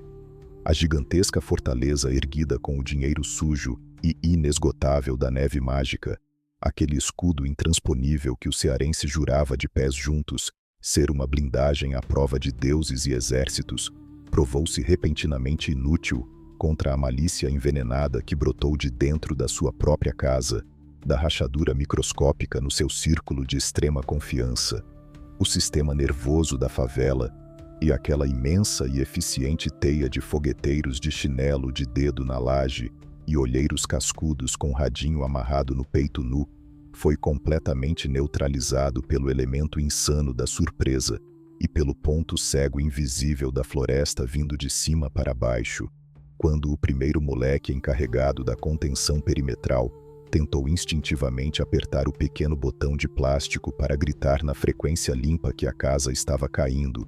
e o clima ia derreter. A sua comunicação foi brutalmente interrompida nas sombras da encosta rochosa.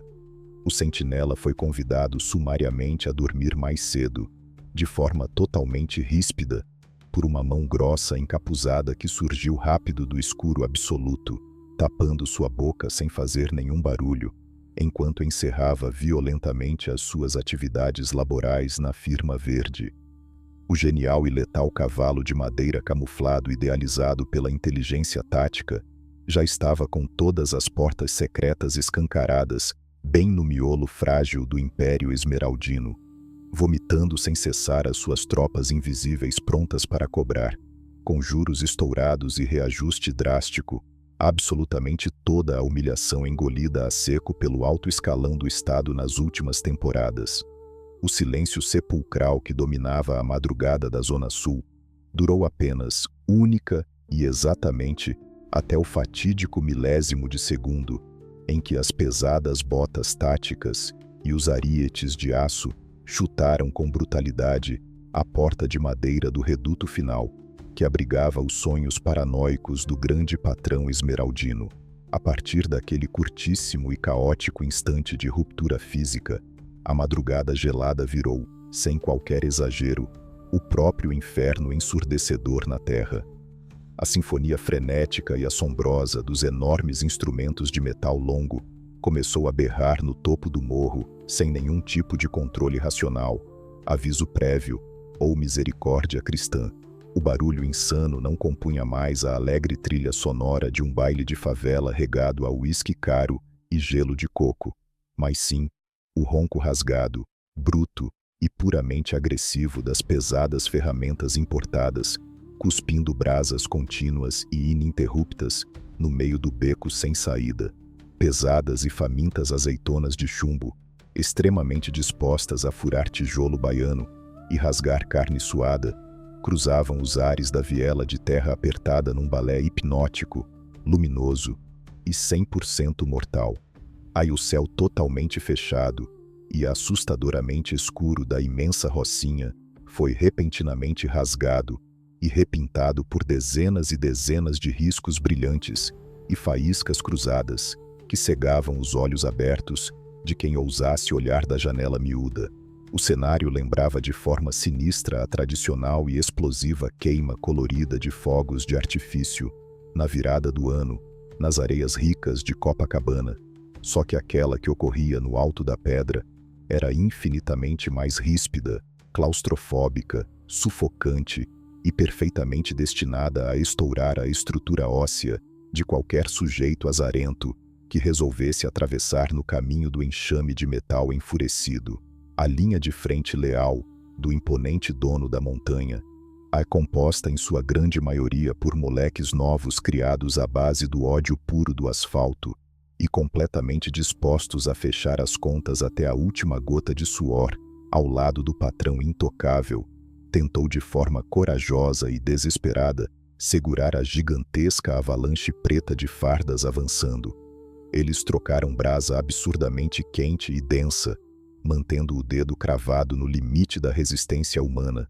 numa intensidade máxima de embate urbano. Contudo, a tática asfixiante e devoradora dos fantasmas da noite era formidavelmente superior, não deixando nem um palmo de brecha respiratória na emboscada. O cerco de chumbo não cedia um único centímetro sequer.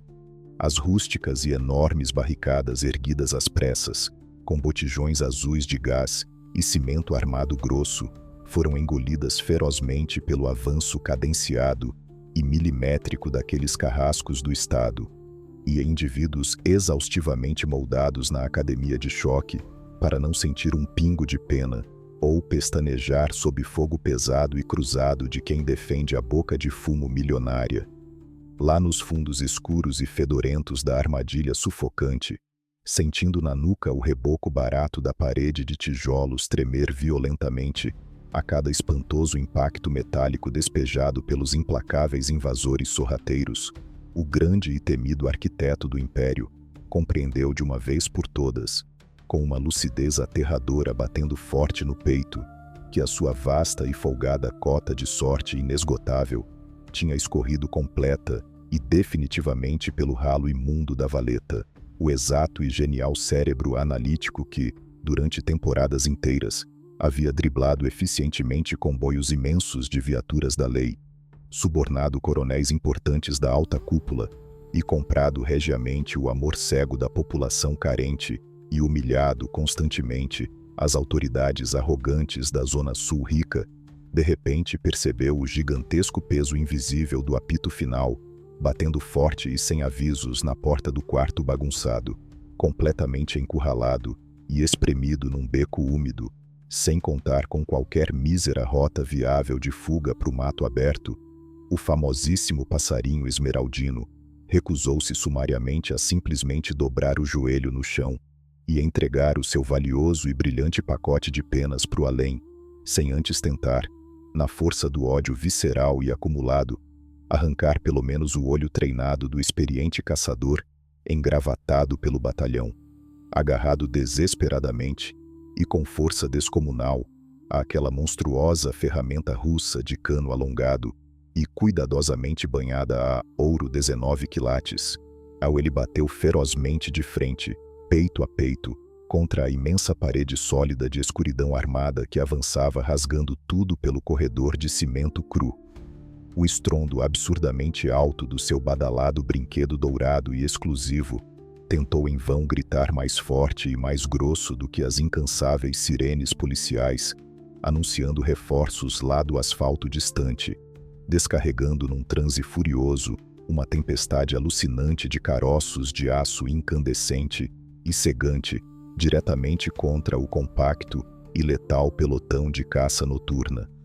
O chão sujo da viela chacoalhava forte nos calcanhares da rapaziada da contenção. A cortina espessa e rala gerada pela fumaça ardida de pólvora velha queimada tapava implacavelmente o oxigênio necessário dos pulmões, e o excesso violento da adrenalina purinha jorrada nas veias saltadas do nordestino transformava cada pulsação errática do coração apavorado num gigantesco soco seco no próprio estômago. Porém, dentro das rígidas, implacáveis e gélidas páginas da Constituição invisível escrita no submundo pelas balas perdidas, não existe espaço nenhum para a pena de roteirista de cinema famoso, intercedendo no momento crítico. Não tem milagre roteirizado, salvando o vilão audacioso, isolado e encurralado na última cena angustiante, com um ruidoso helicóptero anjo, descendo do céu estrelado, para retirá-lo intacto e majestoso do meio do fogo cruzado do matadouro. A impiedosa e cega justiça fria das vielas da madrugada não despacha absolutamente nenhuma papelada demorada em triplicata, assinada pelo juiz de plantão. Aí, naquele minúsculo e preciso instante, a fatura astronômica foi enfim cobrada de maneira definitiva, com uma precisão absurdamente cirúrgica, amarga e 100% letal. O manto invisível da intocável divindade suprema do crime organizado, o tecido imaginário que o megalomaníaco cearense jurava vestir todas as manhãs, com imenso orgulho e arrogância pura, rasgou-se e derreteu irremediavelmente sob a pressão esmagadora, inaceitável e perfeitamente calculada daquele avassalador bote do batalhão da caveira letal, cravado no seu ombro pesado de responsabilidades bandidas. A violenta, pesada e ininterrupta chuva de azeitonas metálicas ardentes encontrou sem nenhuma cerimônia o inevitável endereço macio no meio do peito ofegante do imenso chefão da sintonia, furando a sua frágil carne humana suada e desligando de forma automática e bruta e sumária todos os potentes disjuntores de resistência biológica daquela mente genial que agora afundava devagar num infinito escuro. O gigantesco e assustador choque oco provocado pelo esmagamento do aço pontiagudo simplesmente paralisou e suspendeu os décimos de segundo, flutuando no ar estático e irrespirável da subida ladeira acima, transformando toda a megalomania da coroa verde num pó invisível misturado e diluído no barro vermelho. A sua pesadíssima, caríssima e imensamente valiosa lenda fabricada de ouro legítimo, que por longos anos reinou absoluta no imaginário da elite carioca, ditando do alto as cruéis regras de quem continuava vivo, desfilando de pé pela vida louca, e de quem seria despachado com urgência na surdina para nunca mais voltar à luz do dia, agora escorregava inerte das palmas frouxas de suas mãos vacilantes, perdendo fatalmente todo aquele brilho artificial encantado que tinha, batendo brutalmente no duro concreto encardido da calçada e fazendo um som terrivelmente fosco, seco e triste que avisava que a festa mais longa do morro encerrou. O monarca que as pessoas consideravam totalmente inatingível sob a luz do sol brilhante, o mesmo cara de mente doentia que fechou, assinou e pregou incontáveis caixões rústicos muito antes da hora recomendada, que bancou a lenha maldita e patrocinou do alto as pavorosas, mal-cheirosas e quentes fogueiras circulares de pneus, em meio às madrugadas tempestuosas, com garoa de inverno, num simples arrastar de tempo e distração, e tropeçou irremediavelmente nas próprias pernas fracas, e finalmente despencou igual a uma velha árvore podre tombando violentamente em direção ao áspero asfalto cru do chão molhado, indo de ralo definitivamente e apagando para todo o sempre as brilhantes luzes da pista sem chance nenhuma de ligar o interruptor de volta no amanhã. A queda surda, mole e eternamente silenciosa do corpo inteiramente furado e cravado de furos escuros de metal, selava sem a menor brecha de questionamento judicial o doloroso, caro e irreversível encerramento de todas as faturas em atraso, espalhadas pela sua sombria gestão financeira. Aquele estrondo mudo era, na pura realidade, o carimbo violento despachando a bagagem derradeira de alguém que passou incríveis temporadas emitindo incalculáveis passagens de ida para inúmeros coitados infelizes da montanha, e sem nunca ter tido a coragem ou a modéstia no coração inchado de sequer cogitar que mais cedo ou mais tarde, o destino exato e final escrito a sangue no canhoto de todas essas passagens era rigorosamente a mesmíssima e apertada vala escura aguardando, num buraco com as suas medidas corporais, por seu hospedeiro permanente. A eletricidade cintilante do gigantesco, luxuoso e alucinado espetáculo paralelo de farinha branca que a gigantesca entidade assumiu e montou como proprietário vitalício no alto do topo mais cobiçado da famosa zona praiana do Rio de Janeiro, foi rápida e absurdamente desligada da tomada do gerador lá embaixo, sendo arrancada violentamente na mesmíssima calçada sem reboco e rebocada de furos da operação invisível, pondo fim de vez às noites claras do chefe absoluto. Aí não restou um mínimo gole de fôlego final para fazer o discurso dramático, um olhar arrogante de vitória estampada, ou mísera negociação secreta de bastidores endinheirados nos gabinetes perfumados, tentando alongar e comprar com ouro derretido o prazo de validade estendido e corrompido da pesada coroa verde e cheia de entorpecentes de ponta. O dono incontestável da pedra sucumbiu à gravidade pesada do mundo físico. A inquebrável máquina motriz girando em ritmo alucinado, finalmente travou sem graxa, desligou de forma ruidosa, e o espesso silêncio de sepulcro noturno abraçou muito rápido e temporariamente as estruturas do imenso caos das vielas desgovernadas, imediatamente espalhando em seguida uma potente onda gigantesca de puro choque elétrico invisível que vazou morro abaixo,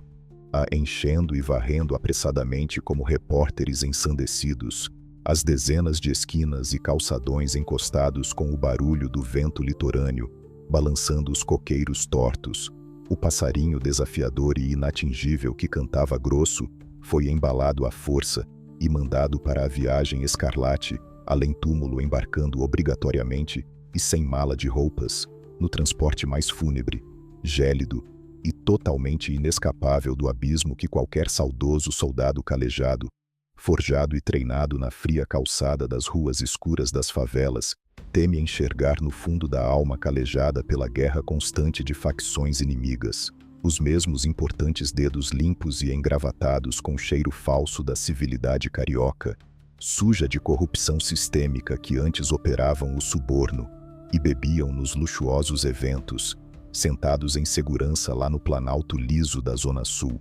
e soltaram o demorado suspiro, exalando alívio pesado, comemorando agora e de forma cínica, nos programas matinais ao vivo da tela, o fim violento da maior assombração fluminense incontrolável daquela pesada década urbana banhada em disputas e tiroteios perdidos no alto das comunidades encrostadas do Brasil. Contudo, na escuridão e no vácuo assustador e gigantesco deixado pelo encerramento abrupto e pelo vôo mortal da intempestiva e extinta ave de rapina impiedosamente abatida, a colossal parede de tijolo exposto da montanha de pedra amontoada do bairro de São Conrado jamais iria se deitar nos travesseiros, sentindo a calmaria imaginada nas planilhas e promessas baratas redigidas nos papéis da Secretaria de Controle Estadual. O pesado trono verde de controle total do sorriso sintético das festas da cidade inteira, a que amanheceu de forma tão súbita incrivelmente sujo do vermelho escuro de sangue frio do antigo proprietário destronado e largado nas mãos do vazio da disputa violenta, na ausência absoluta de um testamento, com substituto chancelado, começou velozmente a jogar e exalar na brisa matinal das esquinas o odor inconfundível, doce e absurdamente perigoso de um imenso terreno lucrativo e milionário, repentinamente sem porteira, nem cerca fechada. Tratava-se escancaradamente de um prêmio formidável em notas soltas, ansiando de maneira tão voraz, predatória e alucinada pelo avanço calculista do seu novíssimo gerente-comandante, aquele sujeito ainda muito bem camuflado no segundo plano da gerência, que se revelaria absurdamente frio e impiedoso, o máximo suficiente e com a medida certa de crueldade mental impecável para, ai de fato, e num futuro estourando perto da quebra do horizonte na linha do dia chuvoso carioca nas vielas, decidir por conta própria de arrancar a sola grossa do asfalto sujo e calçar firmemente, e a bala, a imensa e suada bota de chumbo do chefe mor das sombras, pisando no cadáver esquecido no tapete cinza do concreto rústico. O galo mal teve tempo de anunciar o amanhecer do dia 30 de outubro, e a colossal montanha de cimento armado do Rio de Janeiro já acordou engolindo a seco um silêncio absurdamente pesado, gelado e fantasmagórico, o canto estridente daquela majestosa ave esmeraldina que por longos anos ditou com mão de ferro quem continuava respirando e quem ia viajar de forma expressa no fundo da mata, havia sido desligado da tomada para todo o sempre. A notícia do drástico fechamento de contas do grande patrão varreu as vielas estreitas e os becos úmidos na velocidade da luz, carregada velozmente por murmúrios apavorados e por incontáveis olhares arregalados por trás das cortinas de pano fino. A pesada coroa, antes assentada de maneira tão presunçosa e arrogante na cabeça daquele menino retirante nordestino intocável, agora rolava solta, largada, e completamente suja de poeira e de barro vermelho, girando sem dono bem no meio do asfalto irregular. Na matemática extremamente cruel e exata da bandidagem, não existe espaço nenhum para luto demorado na praça ou para choro engasgado no ombro alheio. Uma majestosa cadeira estofada repentinamente vazia na sala da diretoria representa um abismo escancarado e cheiroso que atrai de forma imediata uma matilha de lobos selvagens, todos famintos e absurdamente sedentos pelo controle total da firma. O imenso, complexo e assustador buraco estratégico deixado pela partida sem volta do Bem-TV representava um enorme cofre com a porta da frente escancarada, um convite irrecusável e brilhante para que o próprio caos infernal subisse a ladeira carioca mais uma vez. A sintonia da bandeira verde, subitamente órfã do seu impiedoso ditador máximo,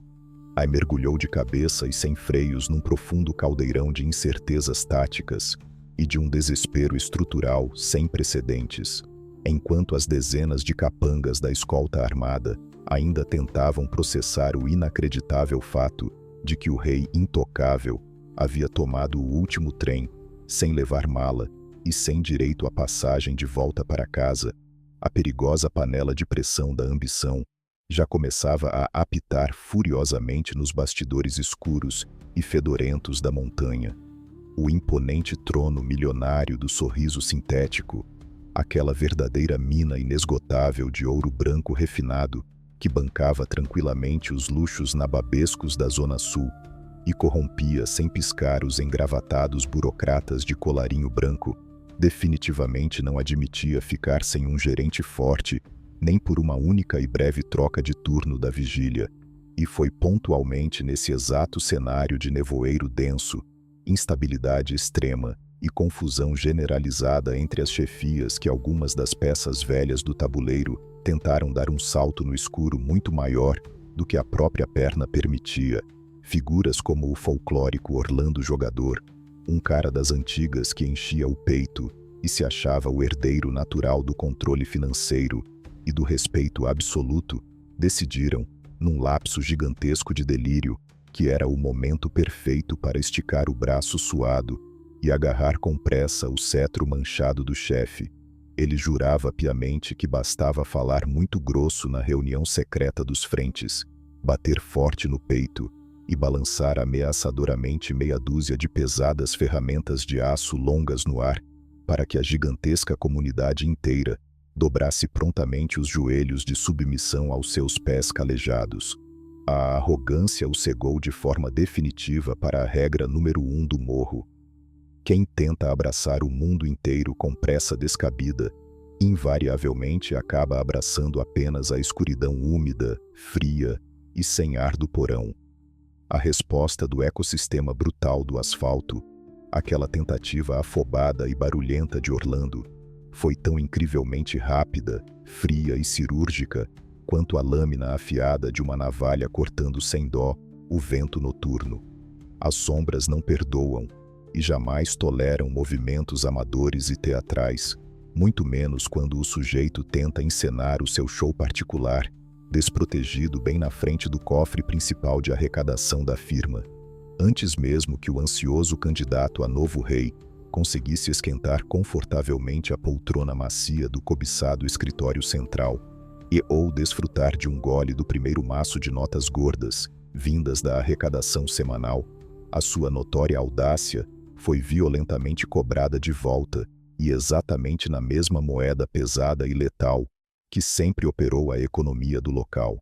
O Alto Conselho de Investidores do Mal, formidavelmente invisível e incrivelmente calculista, decidiu num murmúrio que a praça precisava com extrema urgência ser rigorosamente limpa e sanitizada de qualquer afobação ridícula que ameaçasse atrapalhar o sensível fluxo sagrado dos lucros da rede. Em questão de curtíssimos instantes, o infeliz sujeito folgado, que acreditou de verdade estar segurando o mundo de ponta cabeça com as mãos esticadas, foi de modo bem gentil convidado a embarcar numa viagem sem escalas e completamente irreversível rumo ao andar de baixo. Apagaram sumariamente as luzes dele com uma eficácia burocrática aterradora, varrendo do mapa todas as suas precoces ambições imperiais e enviando-o direto para o saco invisível, muito antes mesmo que a molecada da favela aprendesse a soletrar ou pronunciar o seu velho nome de guerra com o devido respeito. A dura mensagem, cravada na testa mais uma vez e escrita na base pesada do chumbo grosso e da tradicional borracha queimada de pneu derretido, era muito cristalina e direta para quem tivesse cérebro o suficiente para entender. Latidos estridentes, teatros vazios e posturas agressivas exageradas jamais vão garantir, de forma alguma, a longa sobrevivência no topo instável da pirâmide alimentar da área, o verdadeiro poder absoluto para não despencar no abismo, e exige obrigatoriamente um cérebro insensível, funcionando feito um relógio suíço perfeito, dentro de um apertado balde de gelo espesso, enquanto a imensa e densa poeira de barro dos ferozes confrontos noturnos baixava de forma bem lenta, e a cortina de fumaça acre da pólvora velha ainda coçava os narizes nervosos nas esquinas tortas e apertadas. Os verdadeiros e obscuros donos do destino tático da montanha começaram a prestar muita atenção numa silhueta magra que até aquele preciso instante histórico operava rigorosamente quietinha nas extremas profundezas sombrias dos escritórios ocultos. Esse misterioso sujeito nunca foi exatamente do tipo espalhafatoso que amava de paixão desfilar sem camisa nos paredões de som abarrotados, balançando de forma exibicionista os brinquedos longos e importados da Rússia,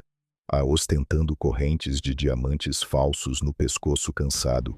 ou sequer gritando ordens ruidosas e desesperadas pelo radiotransmissor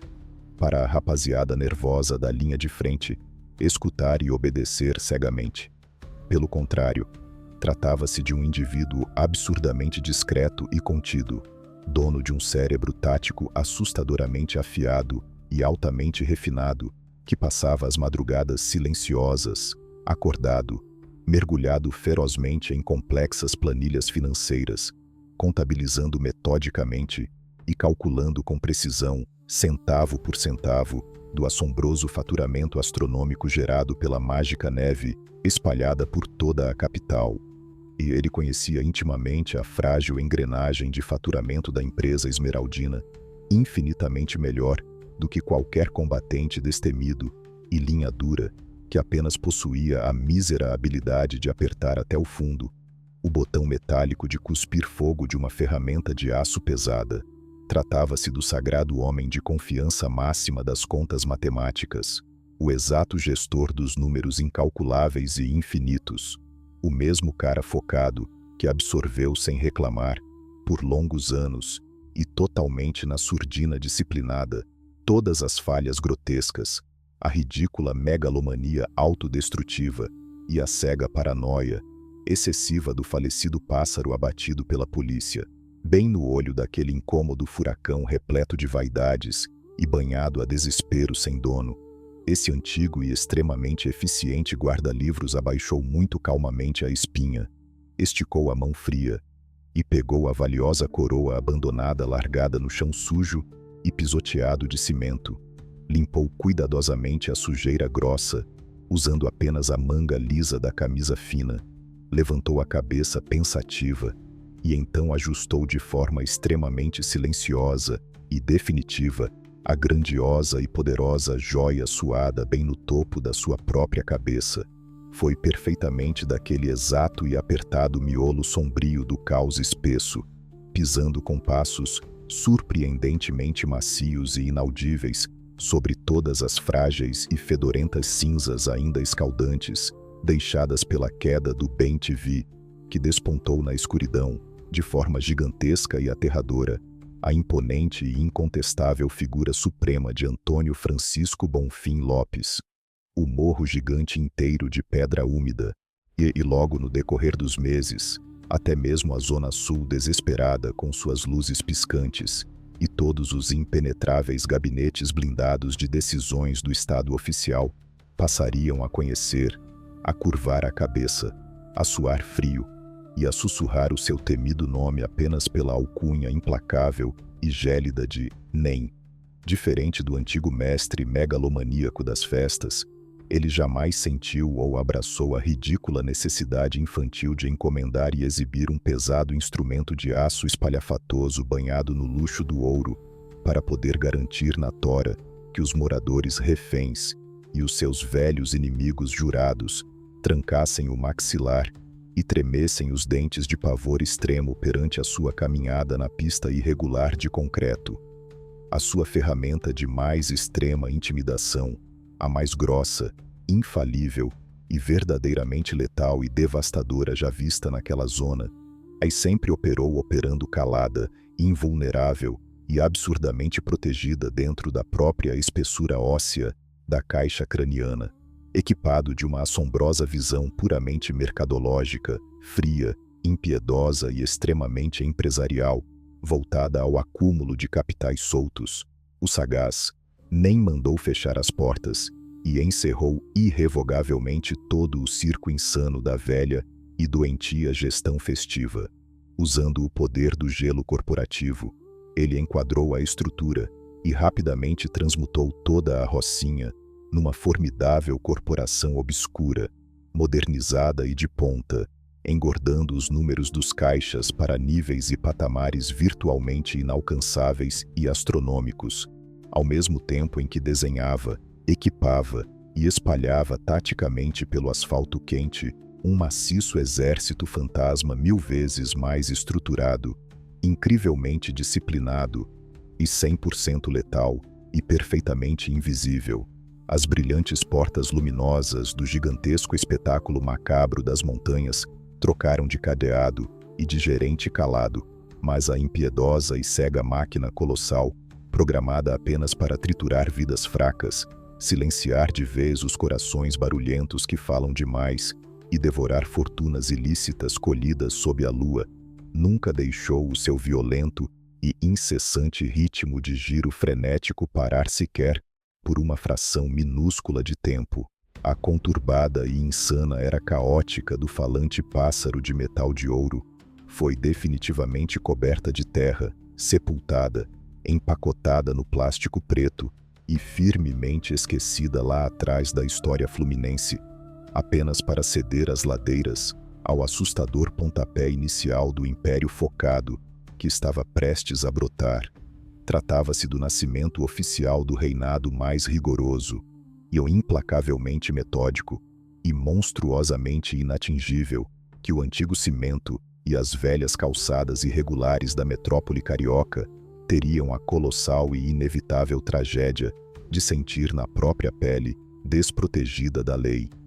O mais sombrio e engenhoso pesadelo das madrugadas perdidas estava apenas juntando o lixo da via para recomeçar o lucro diário do zero, e assim,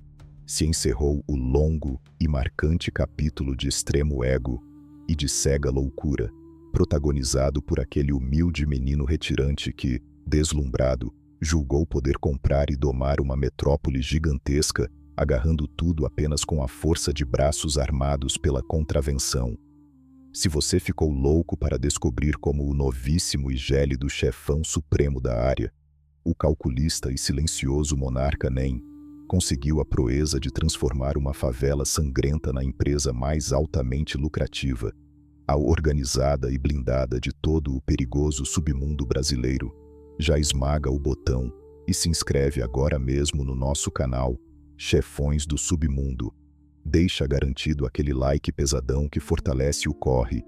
E sem esquecer, já escreve e solta aí nos comentários qual é o nome e o apelido de peso do próximo e lendário patrão definitivo, que você deseja avidamente ouvir a história escabrosa e completa na nossa próxima e tensa viagem pela vida louca